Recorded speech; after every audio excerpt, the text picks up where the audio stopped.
Kuchokera kuno ku kanema wanu wa Times ndine Brian Banda madzulo wano ndi nkhani zathu mwa tsatane za 7 koloko koma poyamba pa nkhanizi na imitu yake. Bungwe la NRB lati kuchedwa kulandira ndalama ndi vuto limodzi limene likukumana nalo mu ntchito yopereka ziphaso kwa anthu mdziko muno. Bungwe la Center for Social Accountability and Transparency lati boma likuyenera kusintha pakagwiritsidwe ntchito ka ndalama zimene limatolera mzipatala zapamsewu za mdziko muno. Ndipo anthu ochuluka mu mzinda wa Blantyre apereka ulemu wotsiriza kwa thupi la Araf Kasambara. Ndi nkhani zimenezi kuphatikizanso zina zambiri kotero kuti ngati mungathe tiye tikhale limodzi mdzulo muno.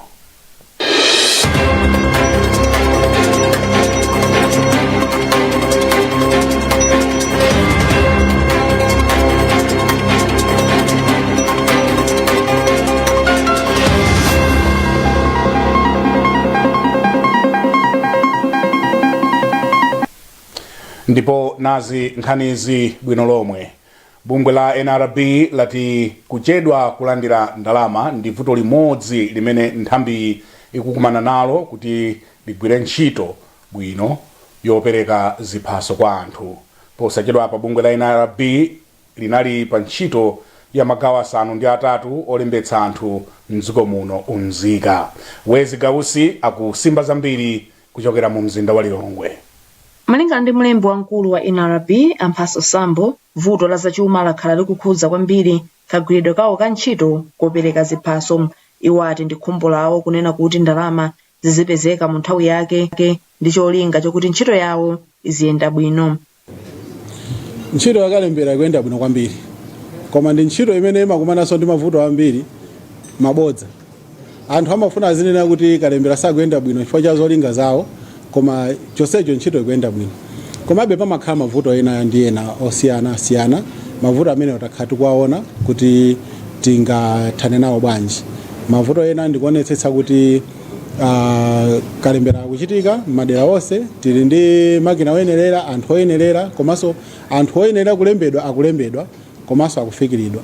Ndi chifukwa chake timakhala ndi ndondomeko zowusa anthu, civic education ndi zina zotero. Poyankhulapo pa nkhaniyi mlembi wamkulu wa zachuma Bethany Chereni ati ntchito ya unduna wawo ndi odziwikiratu kwa nthambi zonse za boma zimene zimalandira ndalama. Chereni ati nthambi za boma zikhoza kulandira ndalama popempha ndalamazo ku unduna wawo komanso potengera ndi zimene zili mndandanda wa zachuma wa chaka chimenecho. Pakadali pano undunawo wati ndalama zimene zimayenera kupita ku bungwe la NRB zaperekedwa ndi ofesi ya Accountant General ndipo ofesi yawo ipitirire kugwira ntchito bwino ndi nthambi zonse za boma powonetsetsa kuti ndalama akulandira mu nthawi yake. Bungwe la Center for Social Accountability and Transparency lati boma likuyenera kusintha pakagwiritsidwe ntchito ka ndalama zimene limatolera mzipata zapamsewu za mdziko muno. Mkulu wa bungweri Awire Kambwandira wati ndizokhumudwitsa kuti anthu mdziko muno akupitirira kugwiritsa ntchito misewu imene sili bwino, pomwe boma likupitirira kutolera ndalama za nkhaninkhani mzipatazi, ndalama zimene zimatoleredwa malonsewa. Pemphero Malimba ali ndi ripoti. Bungwe la Lords Fund Administration lati pofika pa 31 mwezi watha lidakwanitsa kutola ndalama zokwana 9.8 billion kwacha mzipata za Chingen ndi Kalinyeke zimene zili ku Ntchewu komanso kudedza. Wofalitsa nkhani za bungweli Amasauko Ngwaluko ati bungweli lakwanitsa kugwiritsa ntchito ndalama zoposa 1 billion kwacha pokonzanso malo ena mu msewu wa M1 wochoka kuzalewa kukafika ku Lilongwe. Iwo ati mwazina ntchito idakhudza kukonza malo amene muli maenje mu msewu. Koma poyankhulapo mkulu wa bungwe la Center for Social Accountability and Transparency Awire Kambwandira ati boma likufunika kuonetsetsa kuti misewu ikukonzedwa moyenera pogwiritsa ntchito ndalama zomwe zimatoleredwa mzipatazi. Azathu a Lords Fund Administration akufotokozera ndithu mtundu wa Malawi ndalama zimene akhala kutolera nkofunikira kunena kuti Malawi aziona kuti ndalama zimene zikugwira ntchito yotani. Pakadali pano zimene zonse tikuona chimene tikuona misewu yathu sili bwino, chimene tikuva makontrakta amene akugwira ntchito za misewu amene musakulipidwa, ndiye zimenezo zikudzetsa mafunso kuti ndalama zimene zikutoledwa m'matoketi mmenemo, m'mipata zimenemo, ndalama zimenezo zikugwira ntchito yanji, ndalama zimenezo zikupita kuti. Ndiye kofunikira ndithu kuti boma lionetse kuti ndalama zimene zikutoledwazo zikugwira ntchito yake. chipata cha chingeni chidatsekulidwa mchaka cha 2021 pamene cha Kalinyeke chidatsekulidwa mchaka cha 2022. Mkulu wa bungwe la Malawi Communications Regulatory Authority MACRA Daud Suleiman wati tsogolo la dziko la Malawi lagona mu ntchito za luso la mu makompyuta. Iwane na izi pamene bungweli limakhazikitsa ntchito yomanga chipinda chophunziriramo makompyuta pa sukulu ya sekondari yoyendera ya Nkomaniza kwa Ngabo mboma la Chikwawa. Steve Mulia anathamangira kumeneko. Suleiman amayankhula izi kwa mfumu yaikulu Ngabo mboma la Chikwawa pa sukulu ya Nkomanizi pamene amakhazikitsa laboratory ya makompyuta pansi pa project ya Connect a School. Masomphenya a 2063 amakhazikitsa chitukuko chogwiritsa ntchito makompyuta ngati mmodzi mwa nsanamira zimene dziko la Malawi likuyenera kuti litsatire ndi cholinga chakuti masomphenya amene achata akwaniritse. Ndiye ngati ife sitikapo ndondomeko zoonetsetsa kuti Amalawi ambiri akutha kugwiritsa ntchito kompyuta komanso Amalawi ambiri akutha kupeza makompyuta, ndiye kuti masomphenya amene achati aphonya. Ndipo mmawu ake phungu wa derali Abida Mia anati ndokonzeka kuti derali lipilire kutukuka akasankhidwanso mzisankho zikubwerazi. Tikuthokoza His Excellency Dr. Lazarus Chakwera kuti atithandiza ndi makina amenewo.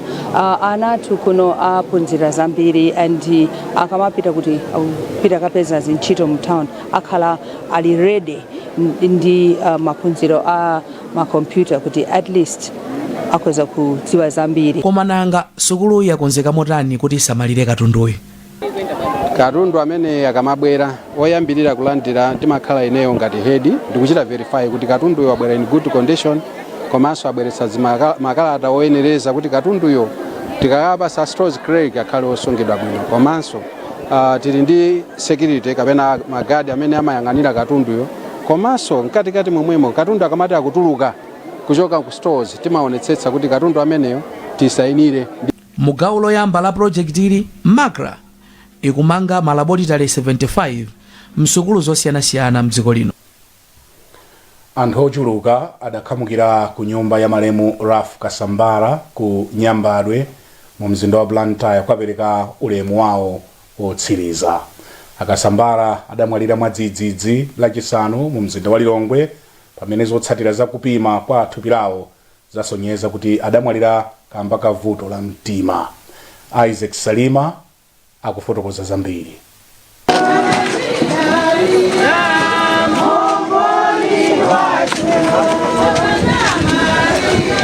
Ngakhale mumzinda wa Blantyre kunja kudazizira kwambiri, anthu ochokera m'magulu osiyanasiyana amoyo adakhamukira ku nyumba kwa malemu Raf Kasambala ku Nyambadwe mumzinda wa Blantyre kukapereka ulemu wawo womaliza. Aka kadali womaliza kuti Akasambala alowe komanso kutuluka nyumba yawo imene yakhala ili khomo lawo kwa zaka zochuluka zapitazi. Anthu onse amene adayankhula pa tsikuli adagwirizana pa chinthu chimodzi kuti anthu m'dziko muno ali ndi zambiri zimene angaphunzire kuchokera kwa malemuwa. Akasambala asiya mkazi komanso ana atatu, ndipo mmodzi mwa anawa Cornelius anati bambo awo ankawalimbikitsa kuti azilimbikira maphunziro komanso kulimbikira mmoyo uno. Mtsogoleri wa bungwe la maloya mdziko muno la Malawi Law Society Patrick Mpaka adati Akasambala adali munthu amene ankafuna kuti zimene akufuna zichitikedi. Kuti Akasambala tizakumbukira kuti anali munthu amene ngati zinthu zina zikulakwika amachitapo kanthu, zikalakwika amachitapo kanthu ndi kufaitira kuti aliyense apindule. Ndiye ndi uthenga umene tinapereka kuti tonse tikhale ndi chidwi kuti tithe kuchitapo kanthu ngati china chake chikutivuta. Anthu ena amene adali nawo pamwambowu ndi monga nduna yona zachilengedwe komanso kusintha kwa nyengo a Michael Usi amene adakhalapo mkulu wa banki ya Reserve mdziko muno adalinso kabambe, komanso anthu ena amene adapuma komanso amene akuchita nkhani za malamulo mdziko muno.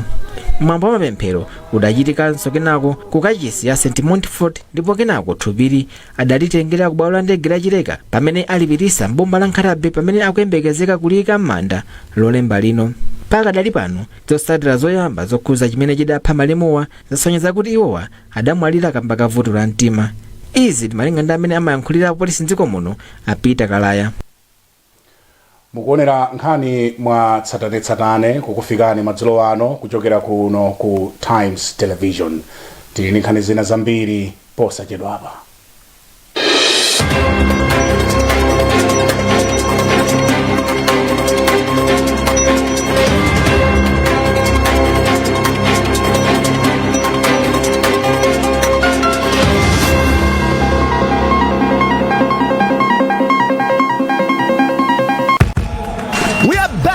With the latest lineup from Betway. Betway's front three starts strong with cash out and sweat bet. Plus, you can boost your sports bet with Winboost. And pick up any penny. Pali freebie Friday, Smart Pigs, Builder Bet, Omwe Atamanga Gataka Fulu. They've also got their back to Odds Boost and Betway Stars.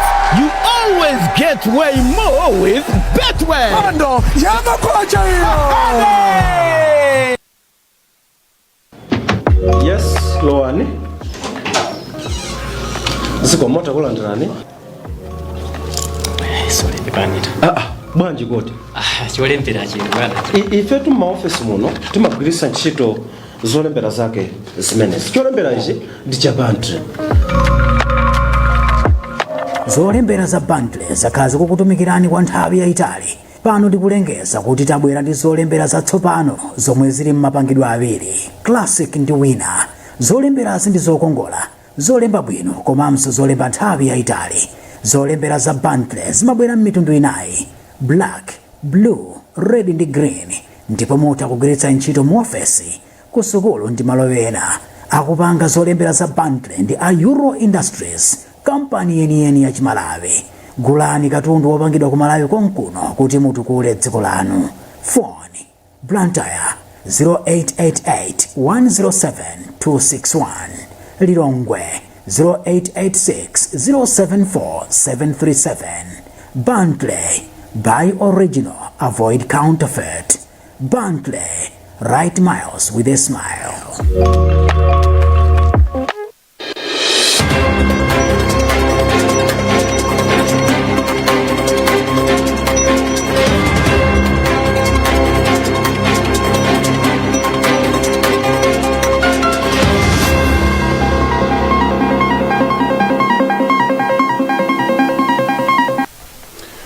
Popitirani nkhani zathu madzulo ano, ophunzira asanu ndi anayi amene mbuyo mwanali ongoyendayenda m'misewu awasankha kukapitiriza maphunziro msukulu za ukachenjede.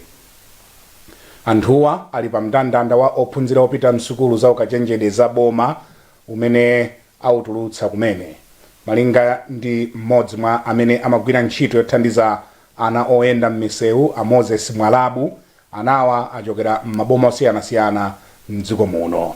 Zambiri mulipoti la Messi Matonga. Malinga ndi Mwalabu omwe ndi mkulu wa bungwe la One Step Foundation omwe amagwira ntchito yothandizira ana ongoyendayenda mu msewu. Anati ana 12 omwe analembera nawo za sukulu ya ukachenjede, ana 9 ndi omwe asankhidwa kupita m'makoleji osiyanasiyana zomwe zikupereka chiyembekezo chothetsa umphawi. Kwambiri chisangalalo mwina mbuyo mu anthu amene apita ku university amene ali achokera mu street analocheperako panopa chiwerenga chikula tsiku ndi tsiku, and ana 9 tikuyembekezera kuti awawa ndi kuti adzakhala zika zodalirika zimene zidzathandiza dziko lino. Komanso khulupirira ana 9 onsewa akhala pa mndandanda kwa chithandizo chimene boma limapereka through Rose Board kuti amaliza sukulu yawo mopanda mavuto aliwonse compare ndi mmene anali ku primary, amene ku secondary ndi ku primary. Pa ku secondary ndi primary kulibe ndondomeko ya loni, and timapezeka kuti timavutika kuti mwina tipeze fees yawo kuti ithandizike. Koma chingakhale nkhani ya ku university ili yosangalatsa anthu ambiri, Peter Kachigodwe yemwe ndi wa zaka 17 ndipo wasankhidwa kupita ku college ya Luwana, anati chingakhale ali okondwa sakudziwa mmene maloto a sukuluwa angakwaniritsidwire kamba kuti palibe thandizo lopezekeratu pa maphunziro ake. Ndosanga kwambiri chifukwa moyo wanga wasitika amene ndapita ku university ndi kumene ndikamaliza maphunziro a kuchenjede moyo wachiro sokapezeka ndi kuti moyo moyo basi wakuti wasinthike pamenezo. Ndipo mkulu wa Lilongwe Rehabilitation Center apita Magomero anati ana ambiri omwe amachokera ku masentawa amavutika kupeza thandizo monga la school fees komanso zipangizo zina zophunzirira.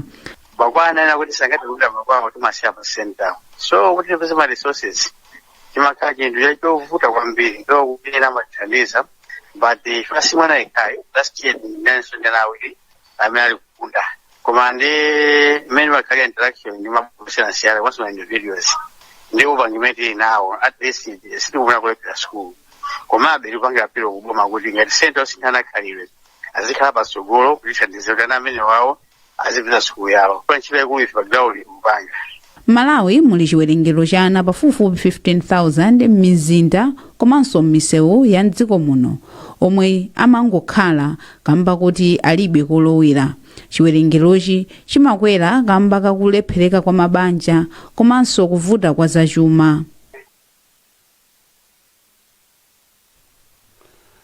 Amkhalakale awiri pa ntchito yofalitsa nkhani awapatsa ulemu wapadera pa ntchito imene agwira mdziko muno. Awiriwa ndi Alois Msasa amene agwirapo ntchito zofalitsa nkhani kwa zaka zoposa 25 mwa mabungwe ndi nthambi zosiyanasiyana monga ku Teveta komanso Ambane Ngwira amene agwirapo ntchito kwa zaka zoposa 7 ku banki yayikulu ya dziko lino. Awiriwa amene apuma pa ntchito tsopano adalandira ulemu komanso kusangalaliridwa pamwambo omwe udachitikira ku Lilongwe. Kathe Maulidi adali nawo kumeneko watitumira ripoti koma akuwerenga mdzilobo uno ndi Fale Banda. Amsasa omwe anali mtsogoleri woyamba wa bungwe la ogwira ntchito zofalitsa nkhani anayamikira bungweli powazindikira komanso kuyamikira ntchito zawo. Iwo anati apitiriza kupereka thandizo kwa ogwira ntchito zofalitsa nkhaniwa ngakhale apuma pa ntchito. Kumbali ya luso la manja atu tinganene kuti zasinthapo zinthu. Chini chimene tinaona kuti makamaka achathandizira kwambiri ndi kuyika luso la manja ngati mbali ya ndondomeko ina yake ya 2063. Mukamaolonga mmene mujamo muzoonesa kuti luso alitenga ngati phada lenileni limene lingapitise patsogolo chitukuko cha dziko komanso kapangidwe ka zinthu ndicho linga choti Malawi tikhoza kumapanga zinthu zoti tikhoza kumayitanisa kunjako. China chimene chingachitike njoti ngakhale zili chonchobe pamafunika be ka mindset tikhale tisinthe kuti kodi ntchito yokuti yongofuna kuti ntchito ya makolala ya white collar job imatipasa zinthu zotani anthu aphunzire kuti ngakhale luso la manja licha limakhoza kuthandiza pa chitukuko cha dziko. Angwira kumbali yawo analimbikitsa kugwira ntchito zofalitsa nkhani kuti apitirize kugwira ntchito zawo mwaukadaulo. Choyambirira amayenera kuti azindikire kuti kodi agenda ya boma lathu pa chitukuko ndiyotani. Usanapite kuti uyankhule uyenera kuzowa kuti kodi chimene ndikuyankhula inechi ndichogwirizana ndi agenda imene kapena ineyo ndiyankhula zinthu zina zake zosiyana. Chifukwa timayenera kuti ngati ma institution tiziyankhula zinthu zofanana. Ndiye zimayenera kuti ukaziwa agenda ija ndi pamene ungatheno kuti upange structure mmene ungayankhulire ndi anthu aja kutinso zinthu zija zikhale zomveka bwinobwino. Msungichuma wa bungwe la ogwira ntchito zofalitsa nkhani a Grace Hara yemwenso ndi mneneri wa bungwe la National Initiative for Civic Education NICE wati Angwira ndi Amsasa agwira ntchito yotamandika kwambiri ndipo amangoyenera kuyamikiridwa. Anthu amene ndi anthu oti anagwira ntchito zawo mwaukadaulo bwino kwambiri komanso anali anthu odekha anthu oti amene timayamba kumene ntchito zimene zofalitsa nkhani timaphunzirapo kwambiri kwa iwo. Amatithandiza kuti tizikhala olimbikira komanso ogwira ntchito ndi ma standards oyenerera. Anthu amene modzi mwa iwo ngati Louis ndi munthu oti anali modzi mwa anthu amene anayambisa bungwe limene la Public Relations Society atakumana ndi anthu ena kukhala pansi kuti maiko enawa ali nalo bungwe limene chifukwa chani ifeyo tilibe. Ndi amene anayambisa bungwe limene komanso anakhako mtsogoleri wa bungwe limene ngati president pamene mbani ndi munthu oti odekha oti anthu amamuyimbira foni olopata kuti pali crisis ya mtundu wanji pali zotsamwitsa zotani mbani amatha kufotokozera kuthandiza kuti ntchito yako ija ngati ukuyamba kumene ukhazikike komanso uthe kudziwako zina ndi zina za mu field imeneyi. Ogwira ntchito zofalitsa nkhani m'mabungwe ndi nthambi zosiyanasiyana anasonkhana ku Silver Club House kukasangalala ndi amsasa komanso angera. Ndi nkhani imeneyi tafika kumapeto kwa nkhani zathu mwa tsatanetsatane madzulo ano, koma tisadasiyane na inso mitu yake. Bungwe la NRB lati kuchedwa kulandira ndalama ndi vuto limodzi limene akukumana nalo mu ntchito yake yopereka ziphaso kwa nzika za dziko lino. Bungwe la Center for Social Accountability and Transparency lati boma likuyenera kusintha pakagwiritsidwe ntchito ka ndalama zimene limatolera mzipata za pamsewu za mdziko muno. Ndipo anthu ochuluka mu mzinda wa Blantyre apereka ulemu wotsiriza kwa thupi la Araf Kasambala. Nkhani zathu mwatsatanetsatane madzulo ano ndi zomwezi, ndimakupatserani nkhani izi ndine Brian Banda, malo mwa ife tonse kuno ku Times Headquarters ku Blantyre. Kukuyamikani pokhala nafe and goodbye.